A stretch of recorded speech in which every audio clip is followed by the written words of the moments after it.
अशोक खरात याच्याशी असलेल्या कथित संबंधांप्रकरणी मनी लॉन्ड्रिंग आणि खंडणी प्रकरणात चौकशीसाठी रुपाली चाकणकर 14 मे रोजी ईडीच्या मुंबई कार्यालयात हजर राहणार आहेत। यापूर्वी काल रुपाली चाकणकर यांना ईडीकडून समन्स बजावण्यात आलेलं होतं।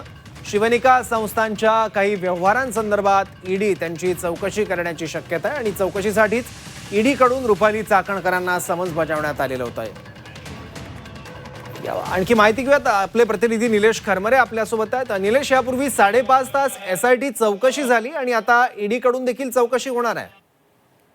खरं तर या प्रकरणात जर बघितलं तर अशोक खरात यांची जी ट्रस्ट होते त्या ट्रस्टवर माजी राज्य महिला आयोग अध्यक्ष रुपाली चाकणकर या त्या बॉडीवर होत्या आणि बॉडीतल्या सगळ्यांचीच या ठिकाणी चौकशी आणि तपास जो आहे तो सुरू आहे। त्याच अनुषंगाने रुपाली चाकणकर यांना उद्या मुंबई ईडीने कार्यालयात बोलून त्यांची चौकशी होणार आहे।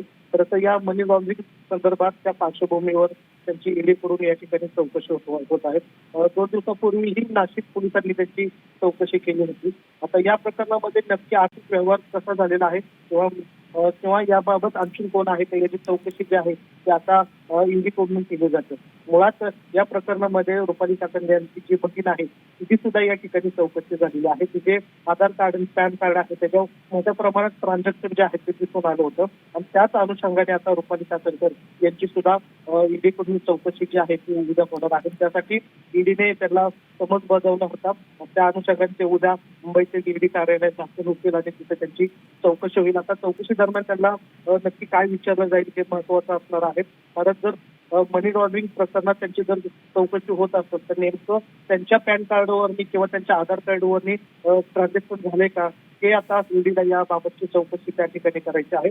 त्याच अनुषंगाने त्यांना उद्या मुंबई ईडीने बोलवलेलं। ठीक आहे, धन्यवाद निलेश या माहितीबद्दल।